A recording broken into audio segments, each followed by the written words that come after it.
वचनको लागि प्रार्थना भइसकेको छ। त्यसकारणले हामी सिधै वचनमा हामी जानेछौँ है। हुन्छ, आजको वचन चाहिँ मैले सदाको वचनभन्दा अलिकति फरक किसिमको वचन ल्याएको छु है। अरू बेला चाहिँ हामीले अलिकति जीवनले सिक्नुपर्ने कुराहरू, अरूलाई सिकाउनु पर्ने कुराहरू हैन, आशिषको कुराहरू, जुन हामीले त्याग्नुपर्ने कुराहरूको बारेमा हामीले जुन वचनहरू सुनिरहेको छ भने चाहिँ अबको जीवन, आजको वचन चाहिँ मैले हाम्रो इसाई जीवन चाहिँ कस्तो खालको जीवन जिउनुपर्छ हैन, अन्त्यको दिनमा चाहिँ हाम्रो जीवन कस्तो खालको हुन्छ हैन, त्यो दिनलाई देख्नको निम्ति हामीले कति सङ्घर्षहरू गर्नुपर्छ भन्नेको विषयमा चाहिँ मैले ल्याएको छु है। हुन्छ, हामीसँग बाइबल छ भने हामी मत्तीको पुस्तक 24 अध्यायलाई हामी पल्टाउनेछौँ है।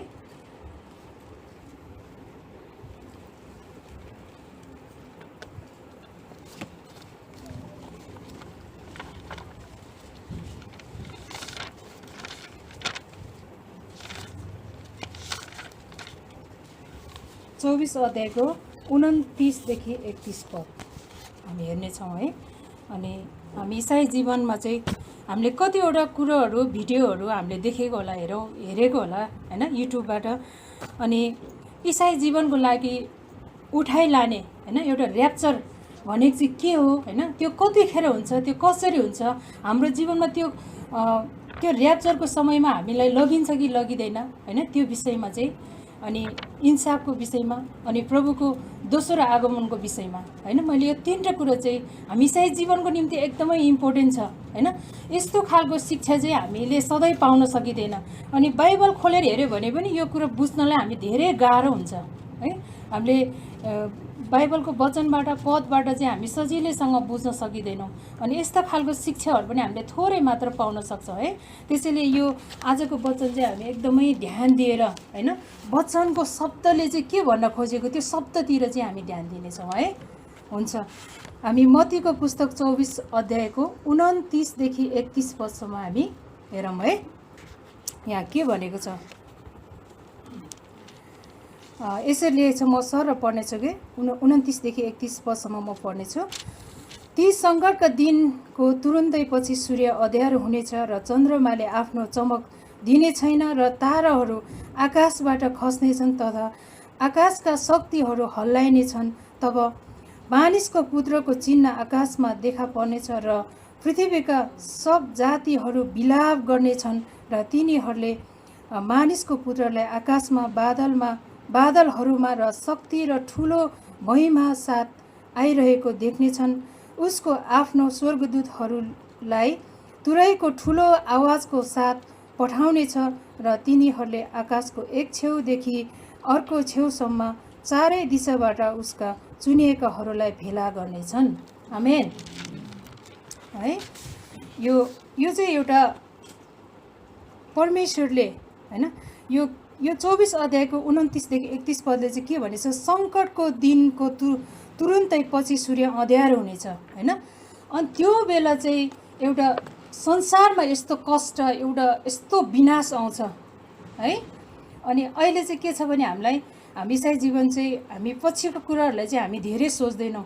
के छ भने अहिलेको समयमा, अहिले वर्तमानमा हामीलाई जे कुरा आवश्यक छ, जे कुराको खाँचो छ, त्यस्तो मात्रै हामी लागि परिरहेको हुन्छ कि हामी चाहिँ भविष्यको लागि चाहिँ हामी के गर्छौँ भने हामी धन सम्पत्तितिर, आफ्नो हरेक कुरा सुविधा सम्पन्नको निम्ति मात्रै हामी सोचिरहेको हुन्छ। तर हाम्रो आत्मिक जीवन चाहिँ पछि गएर हामी प्रभुलाई विश्वास गरेपछि चाहिँ के हुन्छ भन्ने कुरोतिर चाहिँ हामी खोजी गरेको हुँदैनौँ है। त्यो कुरोमा चाहिँ हामी सोचिरहेको हुँदैनौँ। अनि वचनले भनेछ, ती सङ्कटका दिन तुरुन्तै पछि सूर्य अँध्यारो हुनेछ, चन्द्रमाले आफ्नो चमक दिने छैन र ताराहरू आकाशबाट खस्नेछन् तथा आकाशका शक्तिहरू हल्लाइनेछन् भनेछ है। यो चाहिँ एउटा संसारमा है एकदमै कष्टको समय आउनेछ।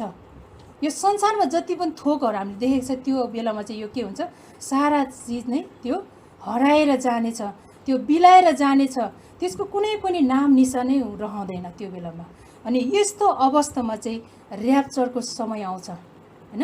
र्याप्चर चाहिँ आज तपाईँ र हामी प्रभुलाई विश्वास गर्ने जनहरूको निम्ति हो हैन। परमेश्वरले चाहिँ संसारमा यस्तो दुःख कष्टको बेलामा चाहिँ आफ्नो जनहरूलाई के गर्नुहुन्छ त? सुरक्षितको निम्ति र्याप्चर उठाइ लानुहुन्छ माथि, है, आकाशमा उठाइ लानुहुन्छ, बोलाउनुहुन्छ त्यहाँ हामी इसाईहरूलाई चाहिँ, हैन। जब परमेश्वरले बोलाउनुहुन्छ हामीलाई के लाग्छ?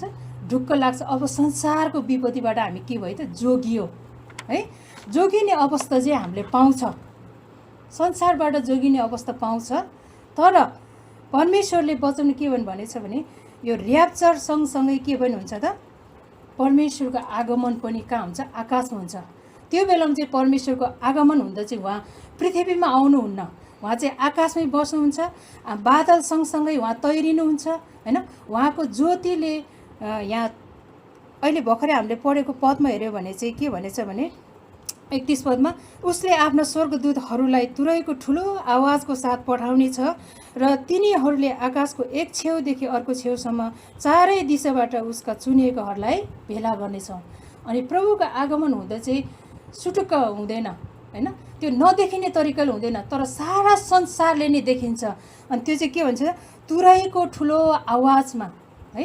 अघि वर्शिपको टाइममा, आराधनाको टाइममा ऱ्यान्डले जसरी तुरै बजाएको थियो नि, हैन, एकजना व्यक्तिले जसरी बजाएको, हैन, ऱ्यान्डले बजाएको तुरैको आवाजले पनि हाम्रो यो मण्डली भवनभित्र त्यो के भयो त? एकदम गुन्जायमान भयो नि। त्यसरी नै परमेश्वरको स्वर्गदूतहरूले चाहिँ त्यो बेलामा परमेश्वरको स्वागतको निम्ति, हैन, आगमनको स्वागतको निम्ति देखाउनको निम्ति, त्यो सारा संसारलाई थाहा होस् भन्नको निम्ति चाहिँ तुरैको ठुलो आवाज चाहिँ के हुनेछ? हामीले सुन्नेछ। अनि त्यो बेलामा चाहिँ हामी प्रभुलाई भेट्नको निम्ति हामी के गर्छौँ त? हामी आकाशमा बादलमा हामी जानेछौँ। जस्तै हामी कतिजना प्रियहरूले मैले देखेको छु भिडियोहरू, हैन, सेयर गर्नुभएको, अनि त्यो भिडियोले चाहिँ हामीले त्यति बुझ्न सक्दैन, है। त्यसले चाहिँ के भन्छ भने पुलपिटमा वचन बोलिएको व्यक्ति पनि के भन्छ? एक्कासी उठाएको छ, उसको लगाएको शरीरको लुगा मात्र छोडिएको, हैन। कति बच्चाहरू खेलिरहेको हुन्छ, उसले खेलेको सामानहरू, भाँडाकुटीहरू अनि उसको लुगा मात्र छोडिएको छ, हैन। त्यस्तो खालको भिडियोहरू हामीले देखेको छ। तर परमेश्वरले पनि हामीलाई र्याप्चरको समयमा चाहिँ त्यसरी नै उठाउनुहुन्छ। तर पछि गएर के छ भने हामी विश्वासीहरूलाई उठायो भनेर त्यतिमा मात्रै हामी ढुक्कपन छैन, त्यसमा उठाएर लगेपछि पनि बादलमा के हुन्छ? परमेश्वरले चाहिँ हामीलाई इन्साफ लिनुहुन्छ, है। त्यो चाहिँ हाम्रो न्यायको निम्ति उहाँले बोलाउनु भएको आकाशमा, है। अब हामीले विश्वास गरिसक्यो, ढुक्क छ नि, प्रभुले हामीलाई विनाशको ठाउँबाट, जमिनबाट त उठाउनु भयो, आकाशसम्म त लानुभयो, त्यतिले मात्र काफी छैन हाम्रो जीवन, हैन। प्रभुसँग रहनको निम्ति चाहिँ आज हामीले पृथ्वीमा जति कुरा असल काममा लागि पर्यो त्यति नै भोलिको निम्ति त्यो चाहिँ असल छ। आमेन। आज प्रभुको निम्ति जति समय हामीले दियो त्यति नै भोलि प्रभुसँग बस्ने समय चाहिँ हाम्रो निम्ति मिलेको छ। आज मण्डली गुरुबाहरूले, अगुवाजनहरूले चाहिँ तपाईँहरूलाई किन सङ्गति गर्नुपर्छ, प्रार्थनामा तपाईँ बढ्नुपर्छ, तपाईँको आत्मिक जीवन अझै वृद्धि हुनुपर्छ, किन घचघचाइरहने त? किन भन्दा भोलिको समय चाहिँ आजको भन्दा नि अप्ठ्यारो छ नि, हैन। आज त जसरी पनि हामी जिउन सकिहाल्छ नि, हैन। आज प्रार्थना नगरेर के भयो र? तपाईँको जीवनमा कुनै पनि सतावट त आउँदैन नि। तर आज प्रार्थना गरेन भने चाहिँ भोलिको जीवनमा देखा पर्ने कुरा हो नि त। यसको लागि चाहिँ हामी एकदमै लागि पर्नुपर्ने कुराहरू। गङ्गोसाई मण्डलीलाई किन, अगुवाहरूले किन घचघचाइरहनु पर्ने हो, हैन। अनि अगुवाहरूले चाहिँ किन आफ्नो जीवनलाई मात्र होइन, किन आफ्नो परिवारलाई किन फिक्री गर्नुभएको त? यिनै कुराहरूको निम्ति हो। आमेन। त्यसैले यो मेन कुरा भनेको चाहिँ हामीले बुझ्नुपर्ने कुरा चाहिँ संसारमा यी सबै कुराहरू, सङ्कटहरू आउँछ, विपदहरू आउँछ, यो चाहिँ के को लागि हो त? यो चाहिँ अन्य जातिहरूको लागि हो, विश्वास नगर्नेहरूको लागि, विलाप गरोस् भनेर, परमेश्वरलाई पुकारोस् भनेर। तर यो सङ्कटको समयमा चाहिँ प्रभुको जनलाई चाहिँ परमेश्वरले उठाउनुहुन्छ। अनि ती विलाप सङ्कट चाहिँ कसको लागि हो त? अन्य जातिहरूको लागि हो, यो संसारमा भएका मानिसहरूको लागि हो, है। यो कुरा चाहिँ हामीले एकदमै ख्याल गर्नुपर्छ, है।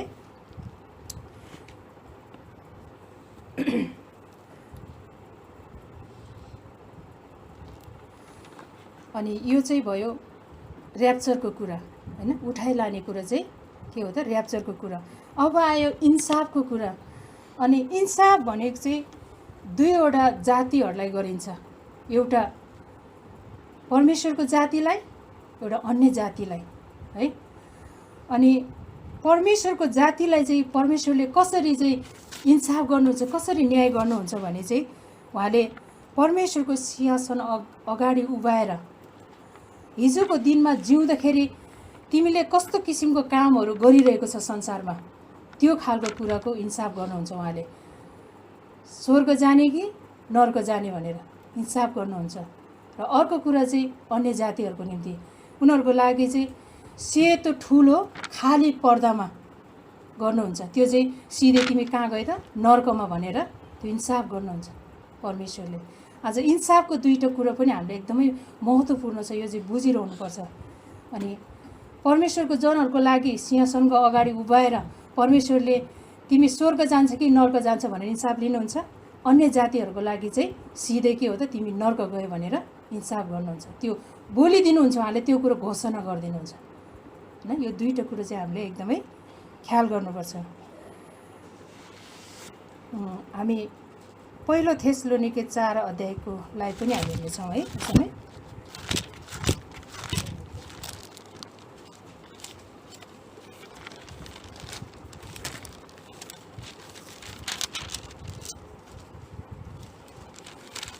4 अध्यायको 1 पद र हामी 7 पद हेर्नेछौँ है। यहाँ यसरी लेखिएको छ, अन्तिममा भाइहरू, प्रभु येशूमा हामी तिमीहरूलाई आग्रहपूर्वक बिन्ती गर्छौँ र अर्ती दिन्छौँ कि तिमीहरूले कसरी जिउनु र परमेश्वरलाई प्रसन्न तुल्याउनु पर्छ भन्ने तिमीहरूले हामीबाट सिक्यौँ र त्यसो गर्दै पनि छौँ। त्यसैले तिमीहरू झन बढ्दै जाओस्। 7 पद, किनकि परमेश्वरले हामीलाई अशुद्धताको निम्ति होइन तर पवित्रतामा बोलाउनु भएको छ। आमेन। आज परमेश्वरले चाहिँ तपाईँ र मलाई के को निम्ति बोलाउनु भएको रहेछ है। आज परमेश्वरलाई प्रशंसा तुल्याउनको निम्ति एक पदले त्यही भने छैन, परमेश्वरलाई प्रसन्न तुल्याउनको निम्ति है। अनि 7 पद भन्नुभएको छ कि परमेश्वरले हामीलाई अशुद्धताको निम्ति होइन तर पवित्रताको निम्ति बोलाउनु भएको छ। आज तपाईँ र म चाहिँ शुद्ध हृदय भएको, असल सोच विचार भएको मानिस बनाउनको निम्ति होइन, उहाँले बनाउनुहुन्छ भनेरै हामीलाई बोलाउनु भएको। हिजो प्रभुले नचिन्दाखेरि हाम्रो जीवनले कति धेरै नराम्रो कुराहरू गर्यो होला, कति धेरै नराम्रो सोच विचारतिर हामी लाग्यो होला है। त्यो हामीले विचार गर्नुपर्ने हो। त्यो कुराद्वारा त्यो ठाउँबाट त्यो बाटोबाट छुटाइकन परमेश्वरले चाहिँ हामीलाई शुद्धताको निम्ति बोलाउनु भएको छ। आज परमेश्वरको अनन्तको राज्यको भागीदारको निम्ति होइन, उहाँ सँगसँगै सङ्गति आराधना गर्नको निम्ति चाहिँ परमेश्वरले आज तपाईँ र मलाई बोलाउनु भएको छ। आमेन। अनि त्यसै गरी मत्ती 25 अध्यायलाई पनि हामी हेर्नेछौँ।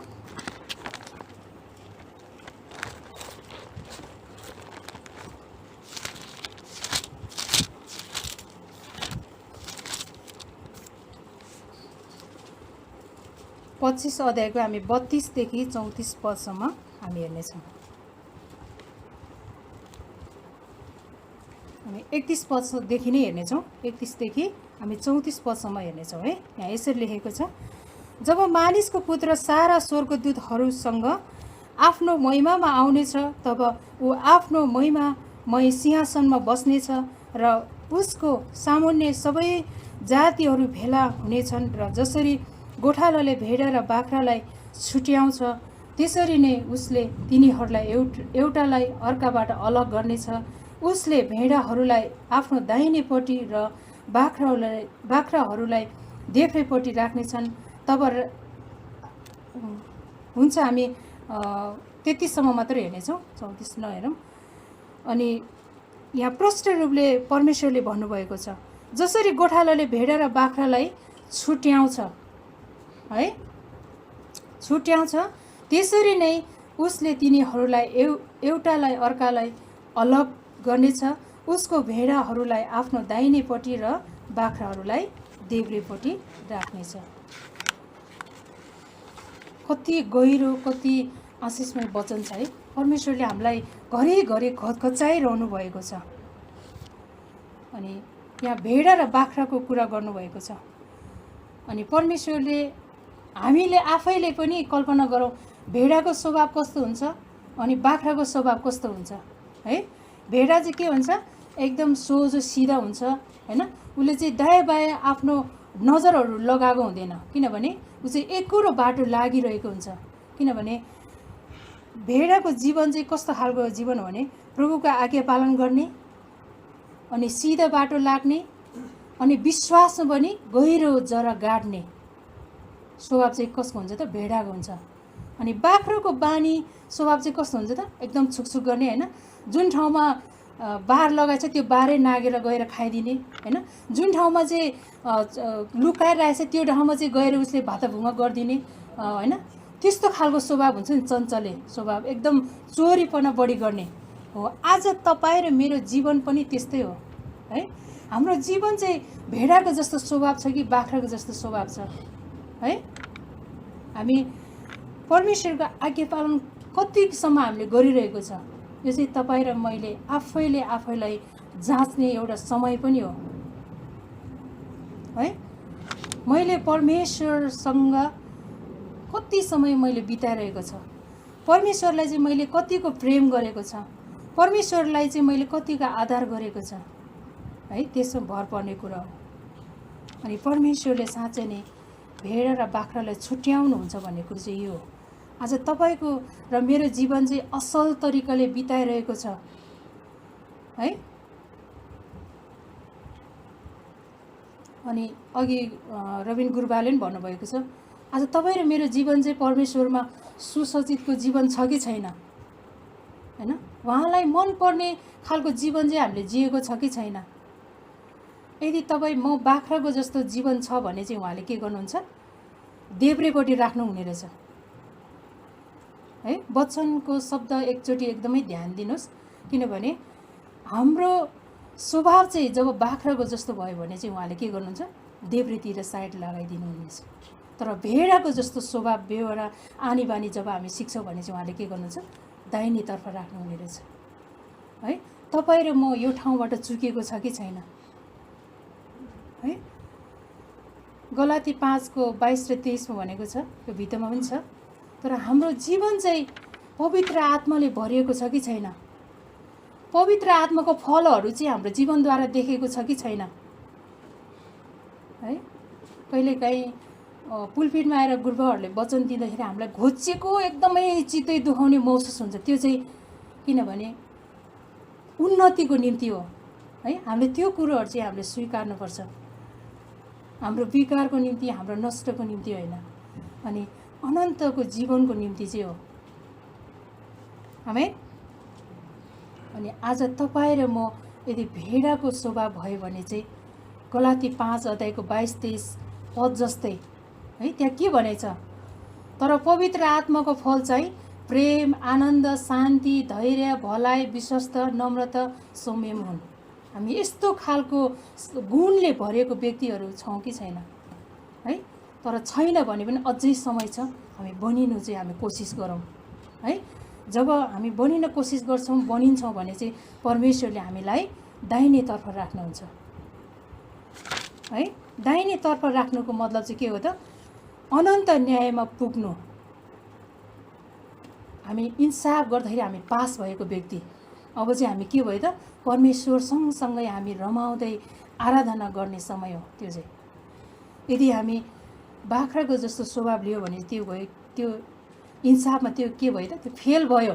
त्यो चाहिँ सिधै कहाँ गयो त, नरकमा कहिले ननिर्ने त्यो आगोको भट्टीभित्र चाहिँ हामी पर्यो है। आज तपाईँ र मेरो आत्मिक जीवनको निम्ति परमेश्वर यति धेरै फिक्री गर्नुहुन्छ, अझै तिमीहरू फर्क, परमेश्वरले वचनमा भन्नुभएको छ।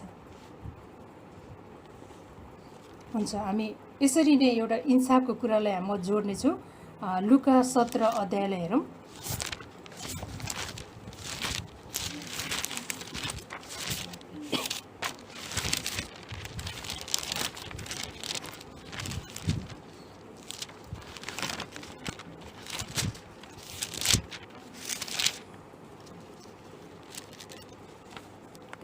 लुका 17 को हामी 34 देखि 37 पदसम्म हेर्नेछौँ है।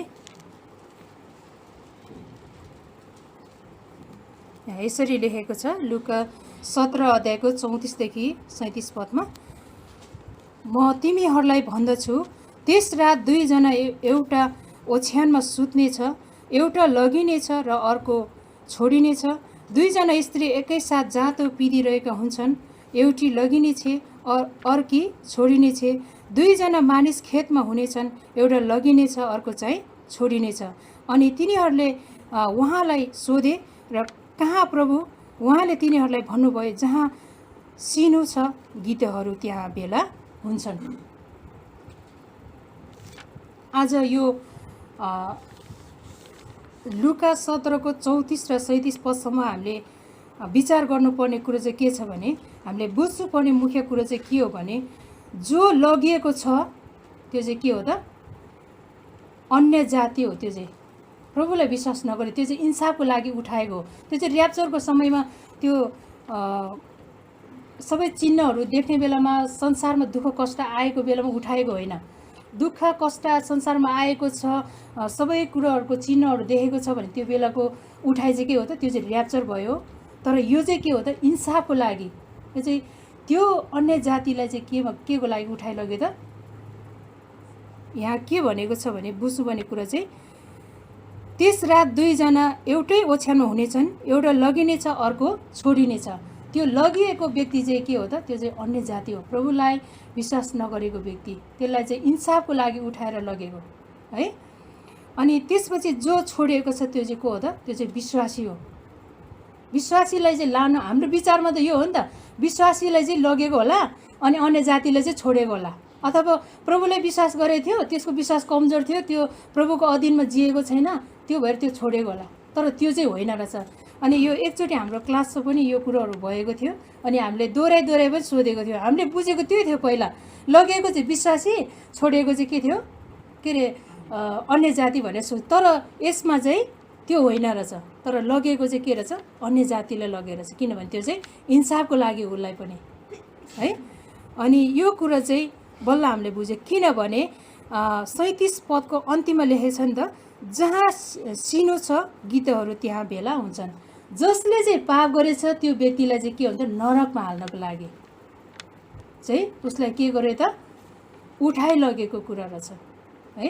अनि यसमा चाहिँ प्राय मैले पहिला पनि मैले यसो वचन पढ्दाखेरि मैले बुझेको पनि त्यही थियो, उठाइ लगेको चाहिँ विश्वासी रहेछ। के अरे साँच्चै नै उठाइ लगेको चाहिँ विश्वासी रहेछ, छोडिएको चाहिँ अन्य जाति रहेछ भन्ने खालको बुझ्थ्यो।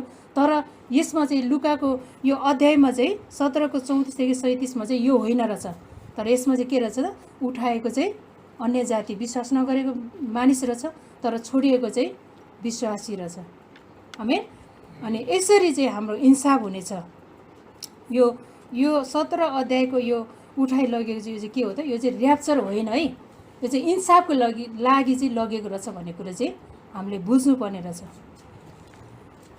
हुन्छ, त्यसै गरी हामी पहिलो थेसलोनिकेको अध्यायले पनि हामी हेरौँ।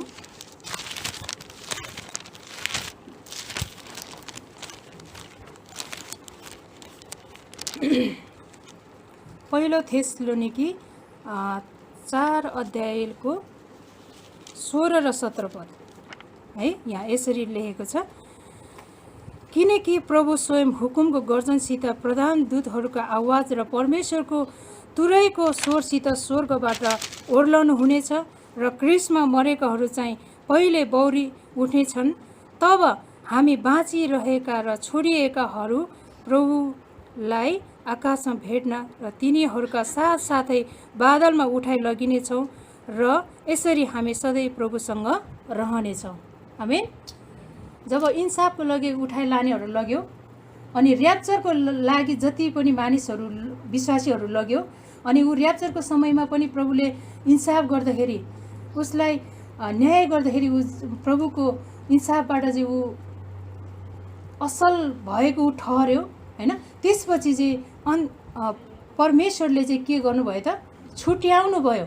अब चाहिँ तिमी के भयो त? इन्साफबाट तिमीले हिजोको दिनमा तिमीले जिउँदाखेरि संसारमा हुँदा असल काम गर्यो, त्यसैले तिमी पास भयो भनेर छुट्याएको र अनि अघि लुका 17 को 34 पदमा भने चाहिँ अन्य जातिहरूलाई उठायो, तर छोडिएकोहरू छ नि, त्यो छोडिएकोहरूलाई चाहिँ परमेश्वरले के गर्नुभयो? फेरि उहाँसँगै आराधना गर्नलाई ती एकसाथ भेला गराउनु भयो। आमेन। हामीले बुझ्नुपर्ने कुरो चाहिँ यो हो। अनि प्रभुको आगमनको समयमा चाहिँ जीवितहरूलाई त र्याप्चर आयो, लग्यो होइन, प्रभुले इन्साफ गर्नुभयो, छुट्याउनु भयो।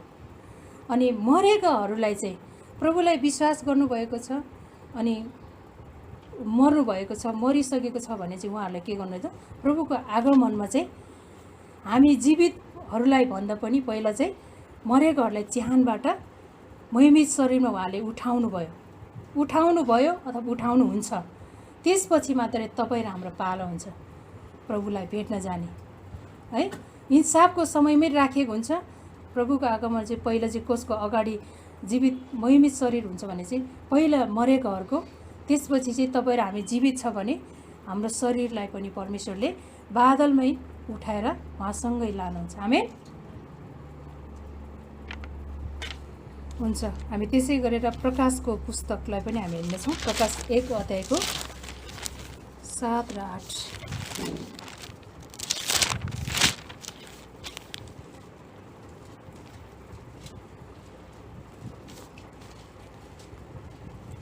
प्रकाश 1 अध्यायको हामी 7 र 8 पदलाई हामी हेर्नेछौँ। हेर, उहाँ बादलहरूका साथ आउँदै हुनुहुन्छ र हरेक आँखाले उहाँलाई देख्नेछ। तिनीहरूले पनि जसले कान उहाँलाई घोचे र पृथ्वीका सबै कुलहरूले उहाँको कारण विलाप गर्नेछन्। यसै होस्। आमेन। 8 मा छ, अल्फा र ओमेगा म नै हुँ, सर्वशक्तिमान परमप्रभु परमेश्वर भन्नुहुन्छ, जो हुनुहुन्छ, जो हुनुहुन्थ्यो र जो हुन आउनेछ। आमेन। आज तपाईँ र मेरो जीवनलाई अनन्तको राज्यमा प्रवेश गर्नको निम्ति परमेश्वरले त्यो मौकाहरू दिनुभएको छ हैन।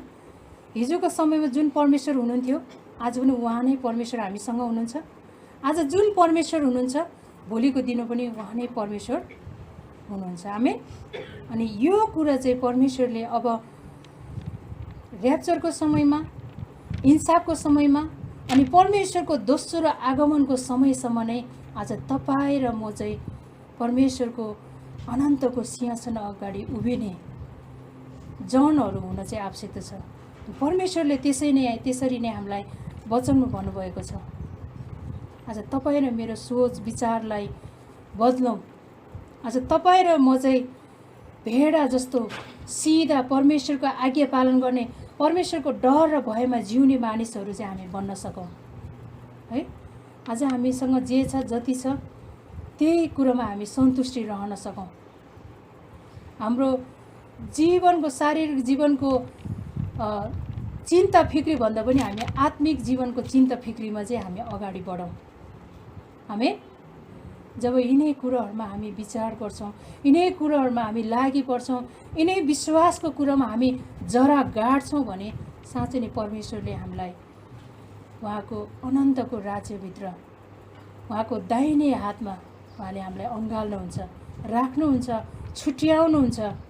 हामीलाई कुनै पनि कमी कमजोरी अवस्थामा उहाँले छोड्नुहुन्न, त्याग्नुहुन्न। आज तपाईँ र म प्रभुलाई पाइसकेको व्यक्तिहरू हौँ। हाम्रो अहिलेको जीवनभन्दा पनि पछिको जीवन चाहिँ एकदमै महत्त्वपूर्ण जीवन छ है। हामी अहिलेको जीवन कति छ, 60-70 वर्ष, 80 वर्ष, 90 वर्षसम्म हामी बाँच्न सक्ला। तर त्योभन्दाको अनन्त, त्योभन्दा सयौँ वर्ष, हजारौँ वर्षको जीवन त हामी परमेश्वरसँग बिताउने जीवन हो नि होइन। त्यसैले हामी अर्को जीवन, अन्तिमको जीवनको लागि चाहिँ हामी फिक्री गरौँ।